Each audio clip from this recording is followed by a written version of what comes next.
Welcome to another episode of Respections. Today we have a presentation and we hope you'll enjoy. Stay tuned for many more exciting episodes. I'm your host, Patrick Tomlinson, and I do look forward to having you and sharing with you.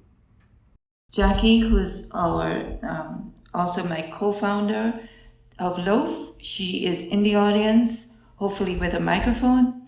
And if anyone has a question, please indicate.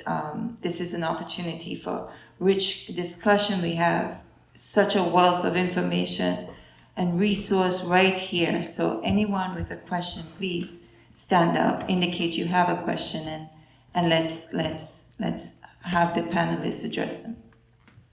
I actually have a question. My name is Carmen Wilkinson, and it was a great presentation. I learned a lot. It was very informative. And all of the panelists spoke about the reasons why Caribbean people migrate and what contributes to the brain drain. And most of the reasons given were external to Caribbean people. But I didn't hear anyone address the problem about the political division that exists in Caribbean countries, and sometimes in Caribbean countries we tend to use only half of the population, because once the government changes, sometimes people leave. And how can we foster a better relationship in the Caribbean where, irrespective of whatever government is in power, Caribbean persons will still feel empowered to remain at home and contribute to the development of their country? Thank you. That's a tough one, yes.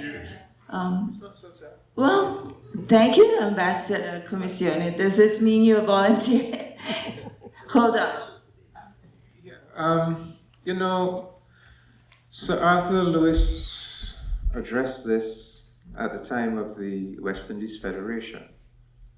Sir Arthur Lewis said, you know, he was a great advocate for the West Indies Federation. This is a federation that existed between 1958 and 1962, collapsed in 1962. And Sir Arthur Lewis was one of the Caribbean patriots that tried desperately hard to save the federation. He was unable to. But he said, the reason that I am such an advocate of the federation, he said, is not really about economic development, you know, and all of that, which people tend to think of. He said it's about precisely what this gentleman has fingered. He said it is about creating a structure that guards against the abuse of power in small societies. It's about creating a structure that, because it is multi-territory and it is federal, it has all of the opportunities for building in checks and balances to the articulation of irresponsible and victimizing political power in small territories. And so if we go with that logic, clearly the degree to which we deepen our Caribbean integration movement, the degree to which we do things like what June spoke about, we open up our societies to freedom of movement, the degree to which we create more regional institutions and regional bureaucracies and that greater, wider space, more developed in terms of its institutions and its opportunities for people, then to that extent we lessen the potential for what you are speaking about, where in a small territory a political class or political elites have the opportunity to just exercise political power in an irresponsible and unrestricted manner. So I would say that more Caribbean integration, more coming together, building more regional structures. I think that is the way in which we are going to guard against the danger that you have identified. Ambassador Henry Martin also wants to address the I'd question. like to comment. I also believe, I fully support what you've said, Ambassador Commission, but I also believe that political parties, politicians, are reflective of the societies that they serve. And very often, unfortunately, the very angst and divisiveness and perhaps vindictiveness that comes out of the political structure is encouraged and perpetuated by the very people who went to the electorate to vote. And they feel that some sort of retribution because something happened the first time should happen the second time. And so it is a vicious cycle that continues to repeat itself. But I would say, and I've always advocated for this, part and parcel of what we need to become proud of who we are as a people and the systems that are in place is to teach our people their rights and their responsibilities as the electorate, as citizens, as people who all need to work together to ensure that our societies grow and prosper. I think that will feed into the maturity of the electorate, that we have political parties, we have differing views, we have differing sides, but when all is said and done, we should all be working together to make sure that our countries grow. I agree that it does exist. I would be the last person to deny that, but I believe that there is scope for us to learn, to grow, and to become more tolerant and appreciative of the fact that a diversity of views is not a bad thing. Can I say something? Yes, Dr. Suma. In support of what, yes, I do agree with David also with regard to regional integration, but I want to support Dr. Henry Martin. And with a case study, it's not a real study yet, but I think they should do a case study about it. And that is Barbados under Owen Arthur. I remember living in Barbados, and I am always in Barbados, but I remember when Owen Arthur became Prime Minister of Barbados.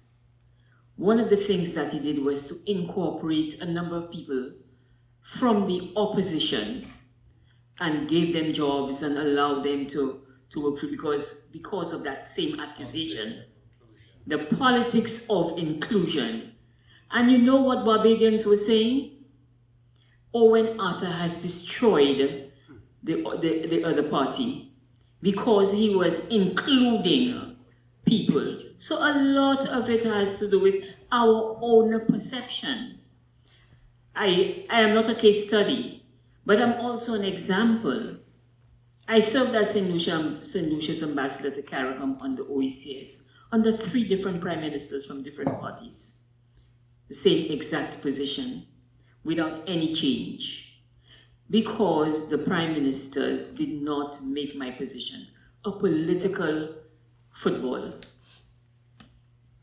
Even when people from within their own party would say to them, but why is Ambassador Suma still the ambassador traveling everywhere with you?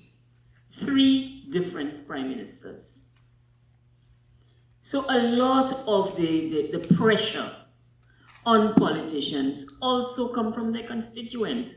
They don't wake up one morning and say, I will be against Michelle or I'll be against David. You know, people plant these seeds of distrust in their politicians, and because you cater to a certain constituent, then you react. Politicians are only human beings. I'm not making an excuse for them because these things do exist, but I'm saying that they are not allowed to practice the politics of inclusion. In lieu of the Trump administration's policies on deportation and immigration, I guess 2 questions. I guess the first would be, what do you think the impact would be on Caribbean nationals in the future? But also what ways can Caribbean communities in the United States and possibly Canada I guess I don't want to say like revolutionize, but what ways can we like band together to protect ourselves during this time?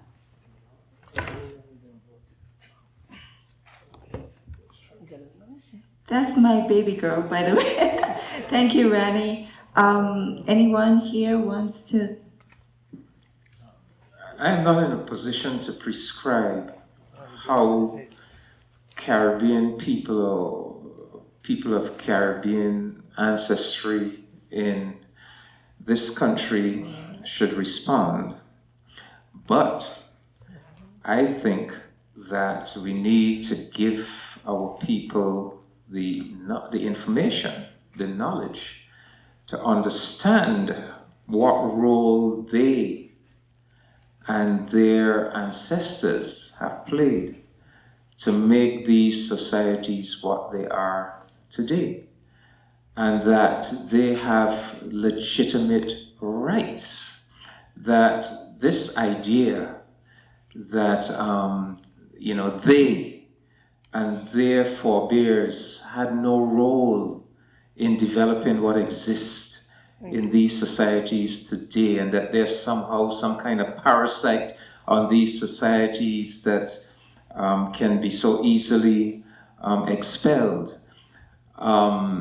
We need to give our people the knowledge that tells them that this is the exact opposite of the truth. So arm them with the knowledge that gives them the psychological strength to understand that they are entitled to resist these kinds of policies. And I'm a Barbados ambassador, so I have to be careful. I have to be careful with some of these statements that I do make, But I would imagine that eventually people will work out for themselves their own legitimate responses. People always engage in some form of political struggle, so people will work out for themselves. I think our role is to simply give them the factual information about what the history has been, what the reality of their own contribution and their ancestors' contribution to these societies. Can I add that I'm a case studies person tonight, because we also have the case study with regard to the Windrush people and how they dealt with the attempt at forced deportation.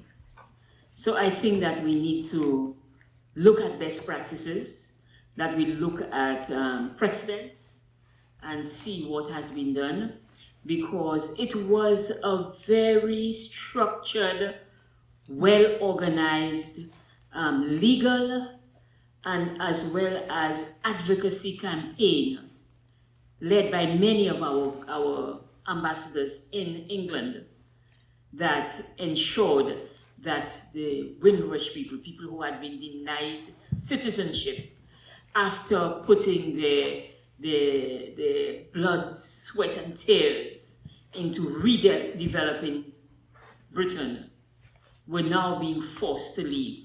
People who had never lived in the Caribbean. But our people also took a very principled stance and came together. It was one of the times you see us working together from outside to make sure that the Windrush people were not deported and could remain in the United Kingdom. So I think that quite apart from giving knowledge, we also have studies and we also have examples of how we have already combated some of these things.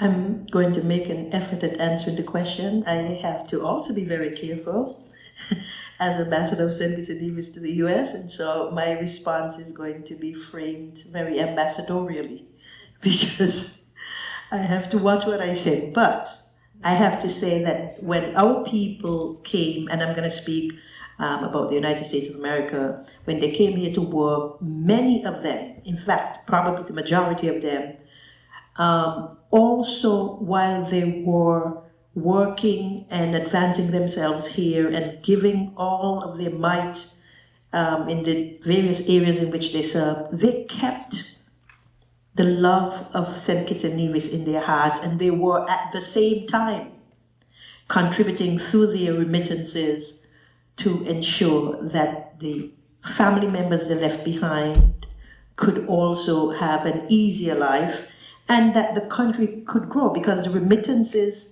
are more than just money.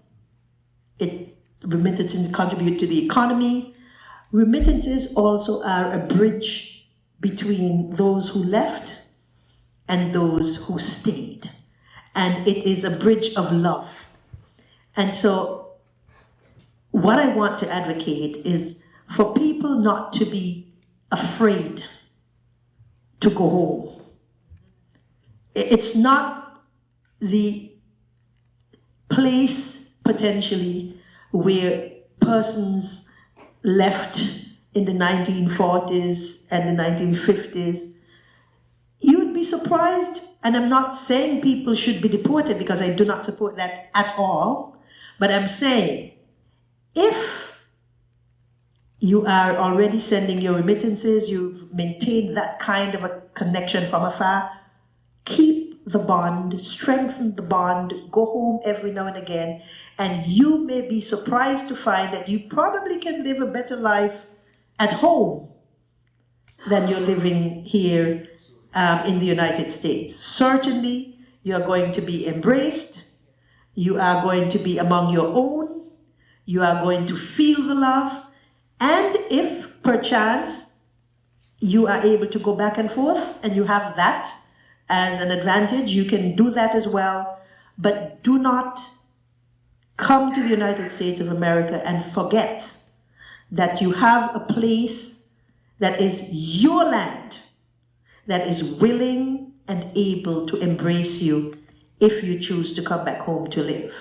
And that's my job as ambassador, to tell you that St. Kitts and Nevis is a place that is on an upward trajectory, and your contribution matters.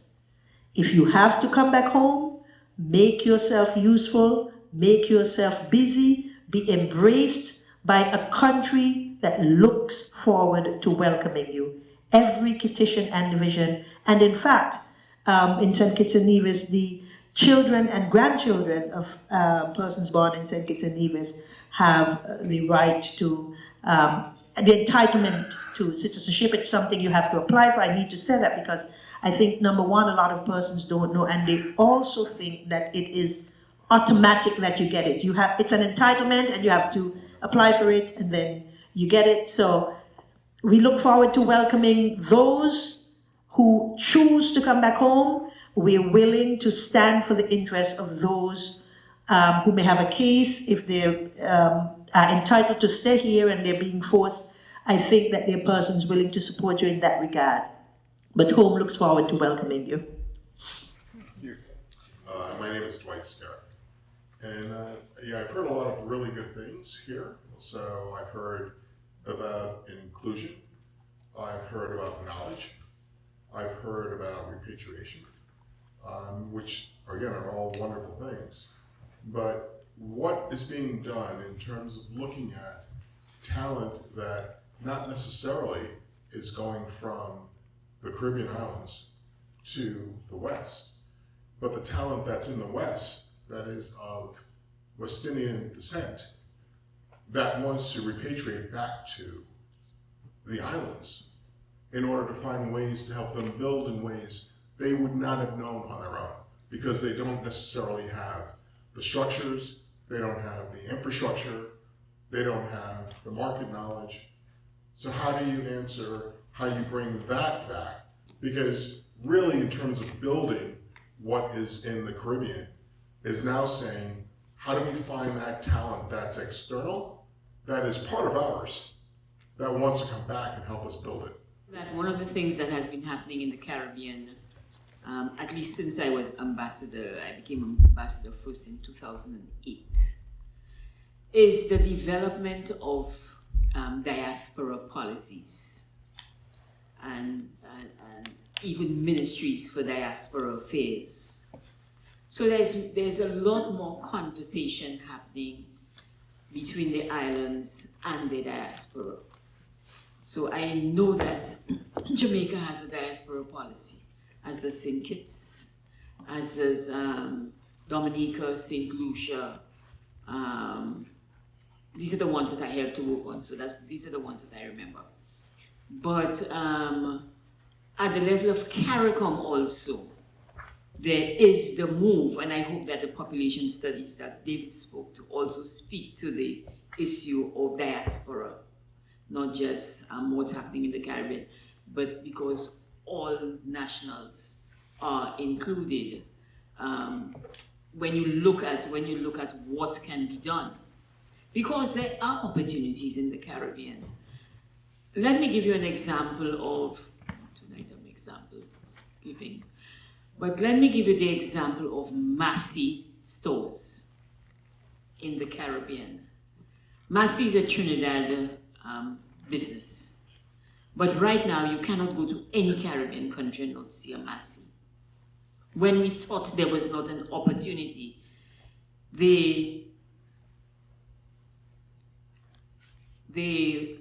I'm trying to be very diplomatic because I am from the permanent former people of African descent, but sometimes I say things that might offend people.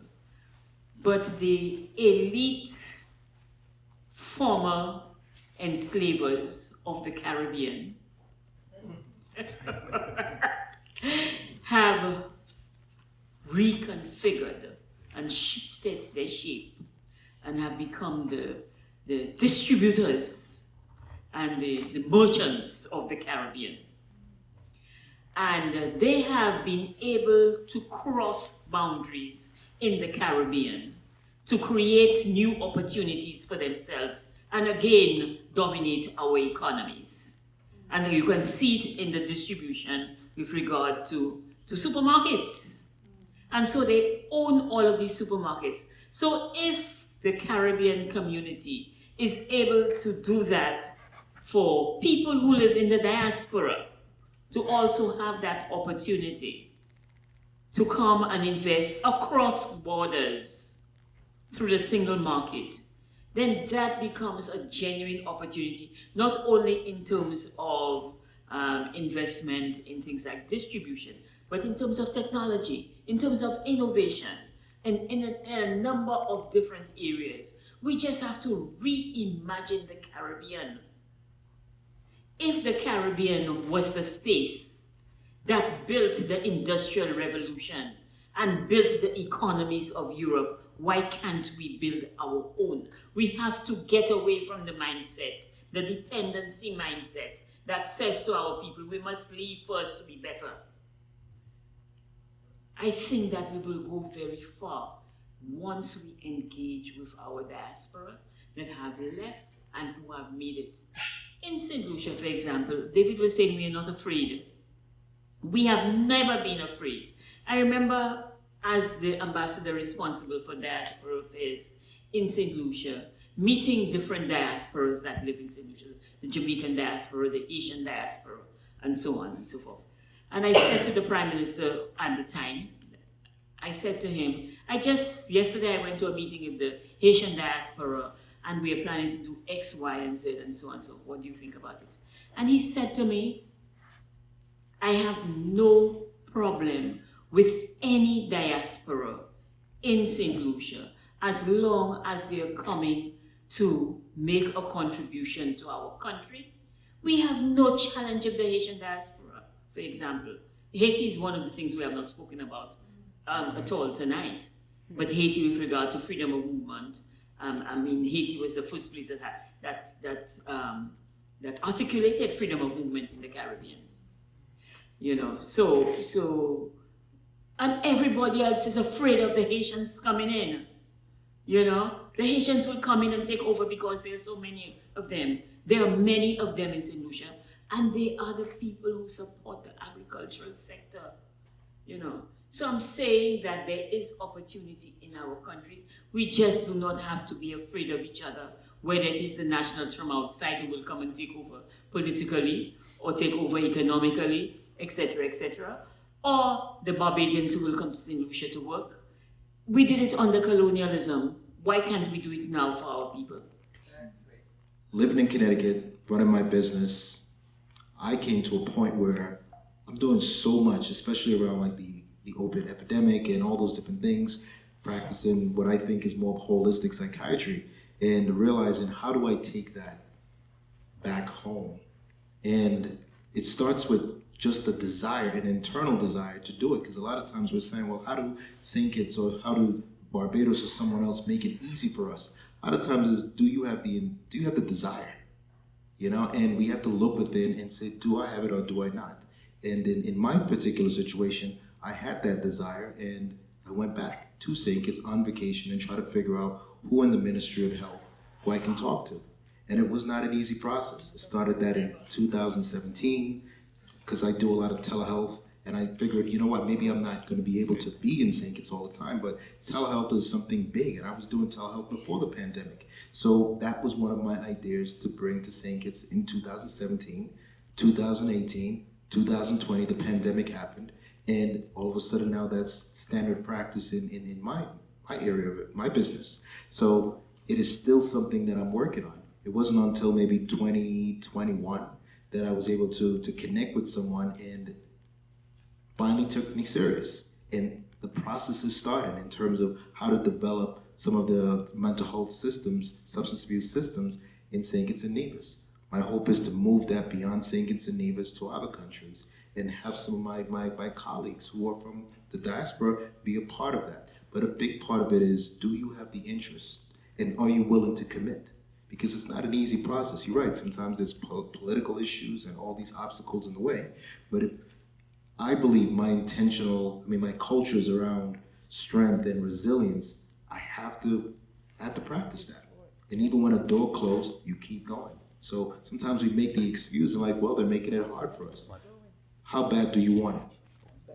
And if you want it that bad, keep pushing. Because I think eventually those doors will open. I'm going to reiterate the fact that while there are a lot of persons, certainly in North America, who are entitled to citizenship of St. Kitts and Nevis, a lot of them don't know.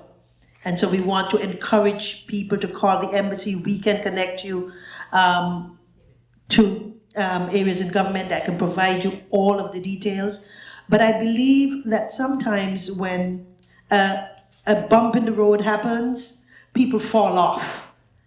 It is not always the smoothest path, but your country needs you, and our small societies can do with every person who has additional skill sets that may not reside in the Federation of St. Kitts and Nevis, and especially now that we have free movement, what it means for a national of St. Kitts and Nevis to return with the advantage of being able to operate in the Eastern Caribbean sister states. Okay, we're going to have to wrap up now, sadly. But I thank everyone for coming out. I thank our amazing panelists for just giving up of your time, coming. I know Ambassador Henry Martin was not feeling well, and she came nonetheless to show her support for what LOAF is doing. And Dr. Sumo, Ambassador Commission, Dr. Strawn, just a wealth of resource tonight, and we just want to thank you from the depth of my heart, and I know on behalf of all of my directors at LOAF, we just want to thank you for coming out this evening, and thank you, audience, for coming. We hope to keep this conversation going on and just keep an eye out for what LOAF will be doing in the future, and we'll certainly try to keep you updated with all of that. Thank you again. Have a good night.